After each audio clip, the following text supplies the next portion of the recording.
आज का पहला प्रश्न है, निम्नलिखित में से कौन सी जलधारा प्रशांत महासागर में प्रवाहित नहीं होती है। ऑप्शन है पेरू की धारा, ओयासियो की धारा, लानिनो प्रसागरी धारा या फिर बेंगुला की धारा।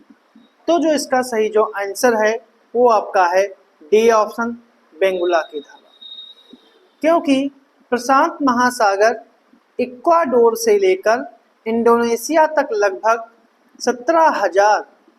17,000 किलोमीटर तक फैला है। प्रशांत महासागर के उत्तर में जो है वो बेरिंग सागर है, उत्तर में जो है वो बेरिंग सागर है और दक्षिण में अंटार्कटिका तक इसका विस्तार है। और पृथ्वी में जल का लगभग 50% भाग जो है वो प्रशांत महासागर में पाया जाता है। महासागर में कई गर्म और ठंडी जलधाराएं विकसित हुई हैं जो उनकी भौगोलिक कारकों का परिणाम है, जैसे पेरू धारा, ओयासिया धारा, लानीना प्रसागरी धारा, उत्तर विश्वती धारा, किरोशियो धारा, उत्तरी प्रशांत प्रवाह आदि जो हैं वो प्रशांत महासागर में बहने वाली धाराएं हैं। जबकि बेंगुला, फॉकलैंड, कनारी, लेब्राडोर, फ्लोरिडा, इरमिगर जो धाराएं हैं ये अटलांटिक महासागर की धाराएं हैं। अगला प्रश्न है, डेल्टा के संदर्भ में कथनों पर विचार कीजिए कि इसके विस्तार पर सागरीय लहरों का प्रभाव नगण्य होता है और नदी के अधिक वेग से इसका आकार पतला और लंबा हो जाता है। तो कौन सा कथन सही है? केवल एक, केवल दो, दोनों या फिर दोनों नहीं।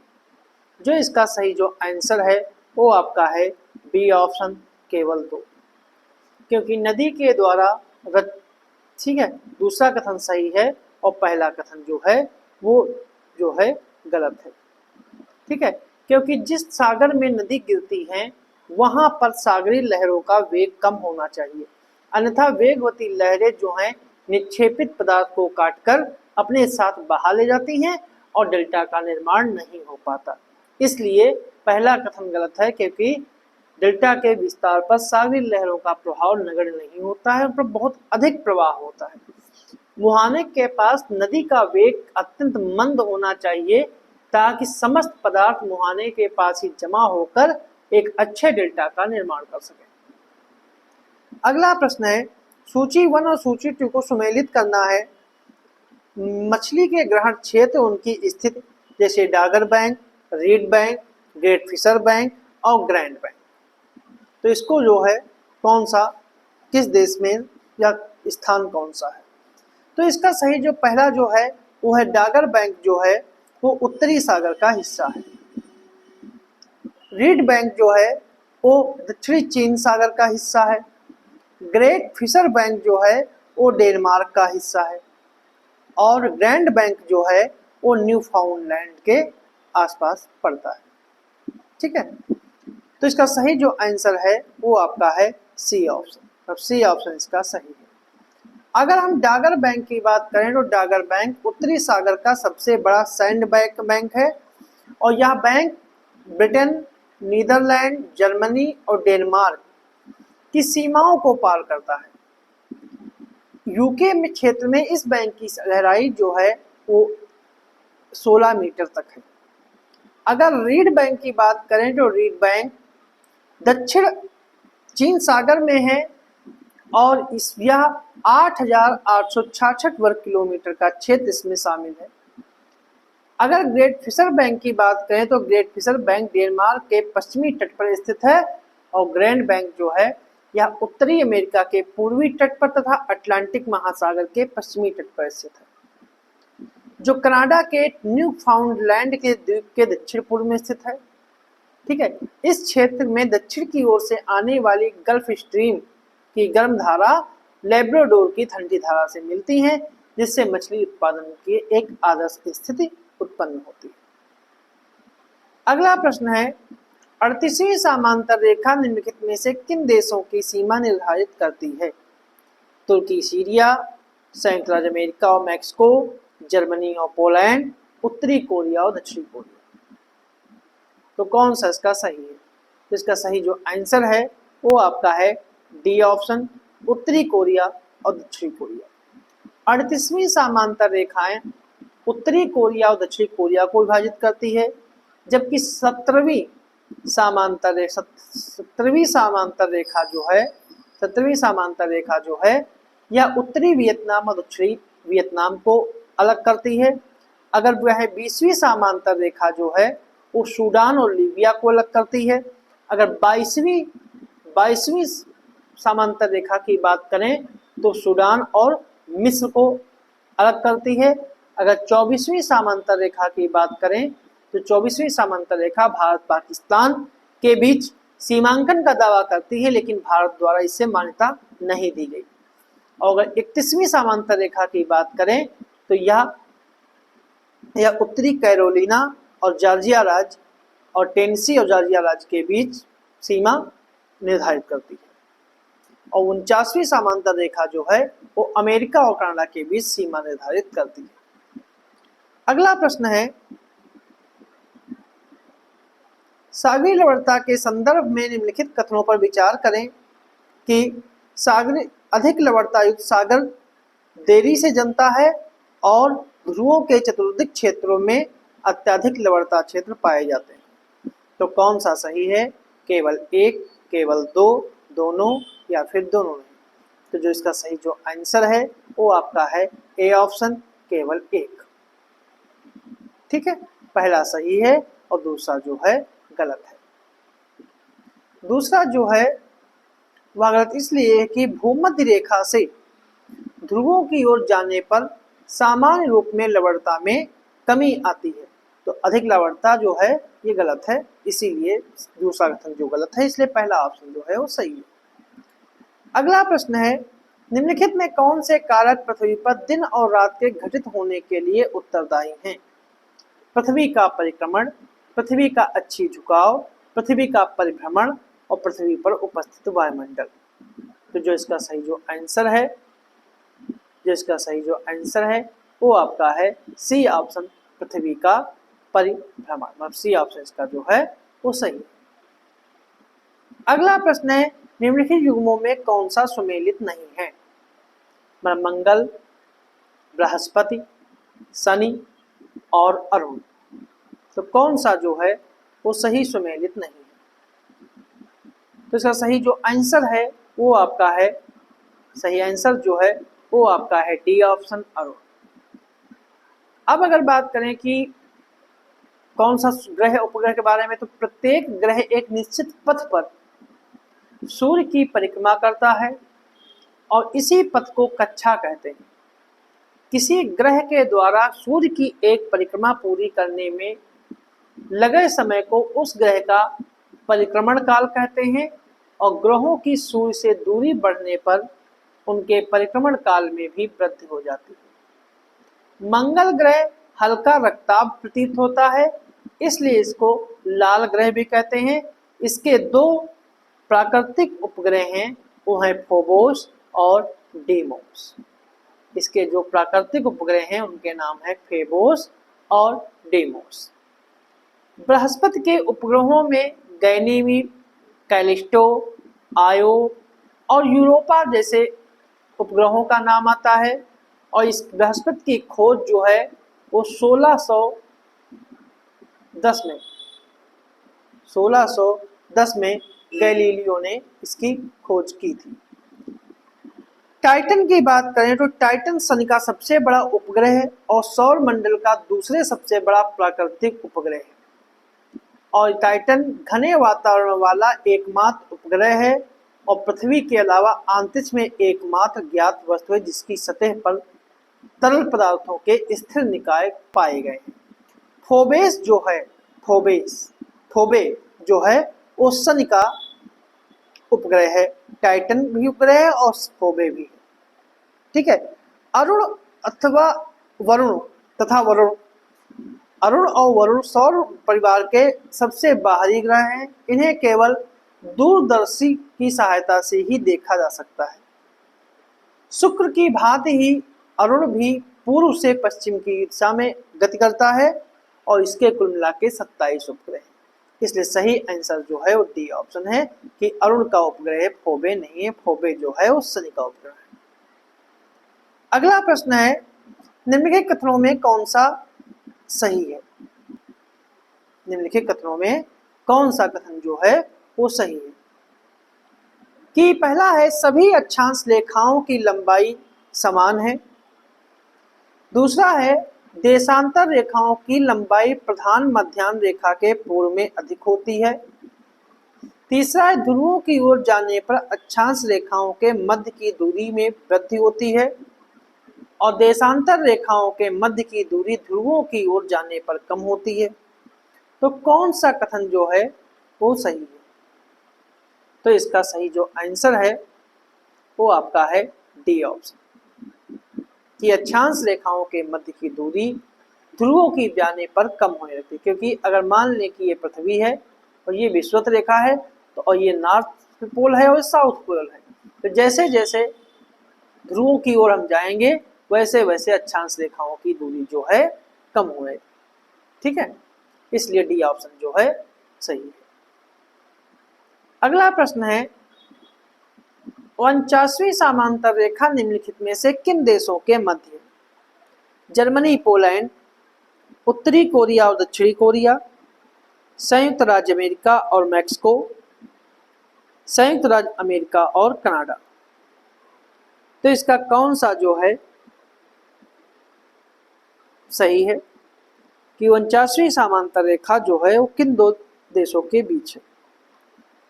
तो जो इसका सही जो आंसर है वो आपका है डी ऑप्शन, संयुक्त राज्य अमेरिका और कनाडा के बीच 49वीं समांतर रेखा है, लेकिन यह अलास्का को छोड़कर है। ठीक है, अगर ओडरनीस जर्मनी और पोलैंड की बात करें तो इसके लिए जो रेखा बनी है वो है ओडरनीस रेखा। जर्मनी और पोलैंड के लिए जो रेखा है वो ओडरनीस रेखा है।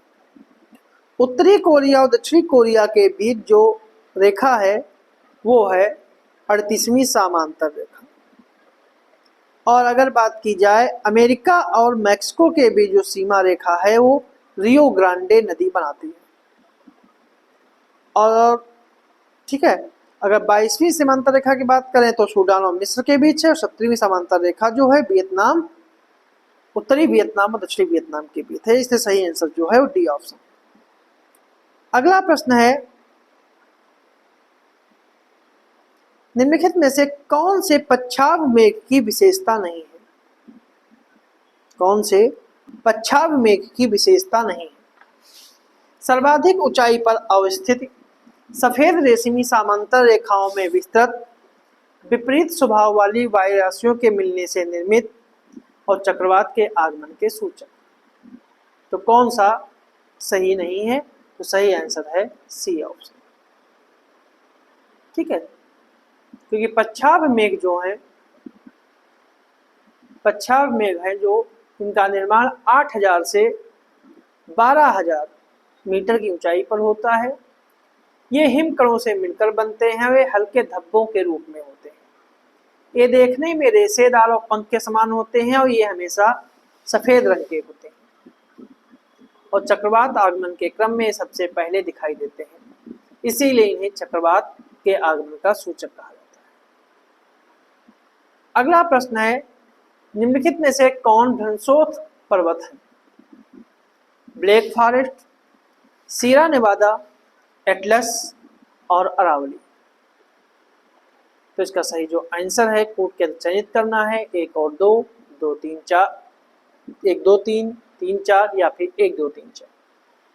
तो इसका सही जो आंसर है वो आपका है ए ऑप्शन, 1 और 2 पहला और दूसरा जो है वो सही, तीसरा चौथा जो है वो गलत है।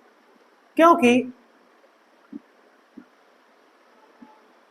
फ्रांस में वार्जेज, जर्मनी में ब्लैक फॉरेस्ट, ठीक है, ये भ्रंशोथ पर्वत के उदाहरण है और यूरोप में राइन नदी की घाटी भ्रंश घाटी का उदाहरण है। कुछ वैज्ञानिक भारत में नर्मदा घाटी को भी एक भ्रंश घाटी मानते हैं। नर्मदा घाटी के उत्तर में विंध्याचल पर्वत और दक्षिण में सतपुड़ा पर्वत इसके उदाहरण है। कैलिफोर्निया का सियरा नेवादा विश्व का सबसे अधिक विस्तृत ब्लॉक पर्वतों का उदाहरण है और ब्लॉक पर्वतों का निर्माण जो है तनाव और खिंचाव की शक्तियों से होता है। अगर एटलस पर्वत की बात करें तो एटलस पर्वत उत्तर पश्चिमी अफ्रीका में 2500 किलोमीटर तक फैला हुआ है, जो मोरक्को, अल्जीरिया और ट्यूनीशिया तक फैला है। यह एक वलित पर्वत है। अरावली की बात करें तो अरावली विश्व के सबसे पुराने पर्वतों में से एक है, जो अब तक अवशिष्ट पर्वत के रूप में विद्यमान है। इसकी ऊंचाई 300 मीटर से 900 मीटर के बीच है और अरावली रेंज की सबसे ऊंची चोटी जो है वो माउंट आबू पर स्थित गुरु शिखर है। अगला प्रश्न है, भूकंपी तरंगों के संदर्भ में कौन सा कथन सही है? कि पी तरंगे सर्वाधिक विनाशकारी होती हैं, यस तरंगे केवल ठोस माध्यम में गति करती हैं, पी तरंगों की छाया क्षेत्र यस तरंगों की अपेक्षा विस्तृत होती है। तो कूट के आधार पर चयनित करना है 1 और 2, 1 और 3, केवल 2 और 1, 2, 3। तो जो इसका सही जो आंसर है वो आपका है सी ऑप्शन, केवल 2। दूसरा ही सही है, पहला और तीसरा जो है गलत है। क्योंकि भूकंपी तरंगे दो प्रकार की होती हैं, भूगार्भिक तरंगे और धरातली तरंगे। भूगार्भिक तरंगे उद्गम केंद्र से ऊर्जा के मुक्त होने के दौरान पैदा होती हैं और पृथ्वी के अंदरूनी भाग से होकर सभी दिशाओं में बढ़ती हैं, इसीलिए इन्हें भूगार्भिक तरंगे कहते हैं। ठीक है। और तरंगों का वेग अलग अलग घनत्व वाले पदार्थों से गुजरने पर परिवर्तित होता रहता है। ठीक है, इसलिए पहला कथन जो है वो सही नहीं है। भूमि तरंगे भी दो प्रकार की होती है, जिन्हें पी तरंगे और एस तरंगे कहते हैं। पी तरंगे तीव्र गति से चलने वाली तरंगे हैं, धरातल पर सबसे पहले पहुंचती, इन्हें प्राथमिक तरंगे कहा जाता है।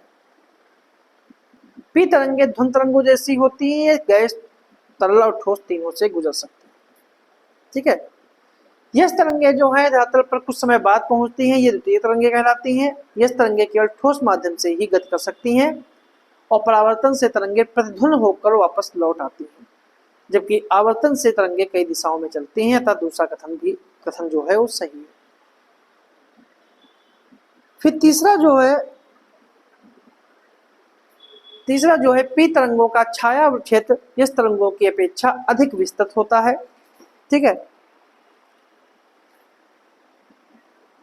विस्तृत होता है, यही जो है गलत है, क्योंकि यस तरंगों का छाया क्षेत्र सबसे बड़ा होता है और पृथ्वी के 40% हिस्से पर यही होती है, इसलिए तीसरा ऑप्शन जो है गलत है। अगला प्रश्न है, सूची 1 और सूची 2 को सम्मिलित करना है। इसमें देश और स्थानांतरित खेती है, जिसमें फिलीपींस, मलेशिया, जायरे और वेनेजुएला। कौन सी खेती किस राज्य में, देश में है? तो फिलीपींस की खेती का जो नाम है वो है चेनगिन। मलेशिया की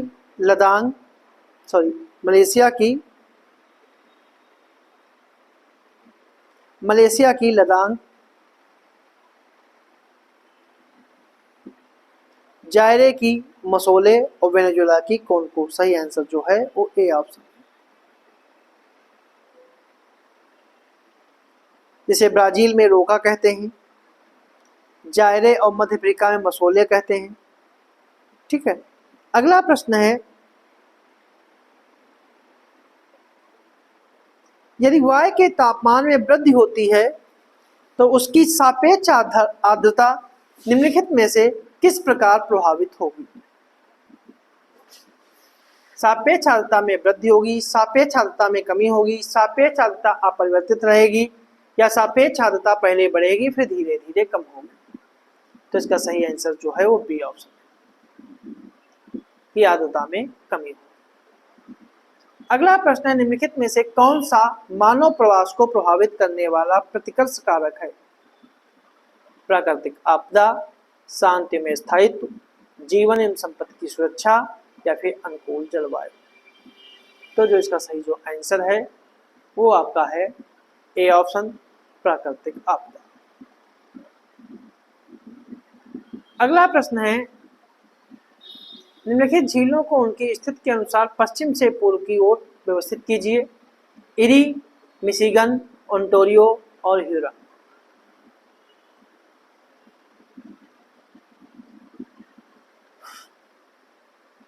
ग्रेट, ये चारों झीलें जो हैं वो ग्रेट लेक्स का हिस्सा हैं। अगर पश्चिम से पूर्व की उनकी बात करें तो सबसे पहले जो आती है वो आती है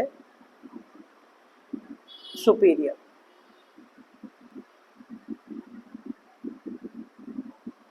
सबसे पहले जो झील आएगी वो सुपीरियर। सुपीरियर के बाद मिशिगन, उसके बाद ह्यूरन, फिर उसके बाद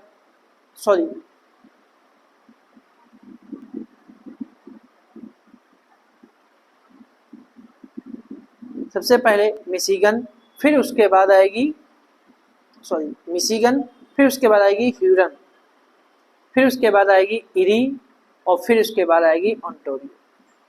तो इसका सही जो आंसर है 2 4 1 3, 2 4 1 3। तो इसका सही जो आंसर है वो आपका है ए ऑप्शन। अगला प्रश्न है, निम्नलिखित में से कौन सी नदी पक्षीपात डेल्टा बनाती है? Saint Lawrence, Mississippi Missouri, Rio Grande या फिर मर्रे डार्लिंग। तो जो इसका सही जो आंसर है वो आपका है बी ऑप्शन, मिसिसिपी मिसौरी। ठीक है। अगला प्रश्न है, घास के मैदान के क्षेत्र कि कौन सा घास का मैदान कहाँ का है? तो इसका सही जो सुमेलन है वो है प्रेरी घास के मैदान जो हैं वो उत्तरी अमेरिका में है। प्रेरी घास के मैदान जो हैं वो उत्तरी अमेरिका में है। ठीक है। प्रेरी घास के मैदान जो हैं वो उत्तरी अमेरिका में है। कैंपोस जो हैं वो ब्राजील में है। ब्राजील में कैंपोस जो हैं ब्राजील में है। स्टेपी जो हैं वो यूरेशिया में है और पंपास जो हैं वो अर्जेंटीना में। तो एक का दूसरा, बी का पहला, सी का तीसरा और डी का चौथा। सही ऑप्शन 2 1 3 4। ठीक है। ये थे हमारे आज के कुछ प्रश्न।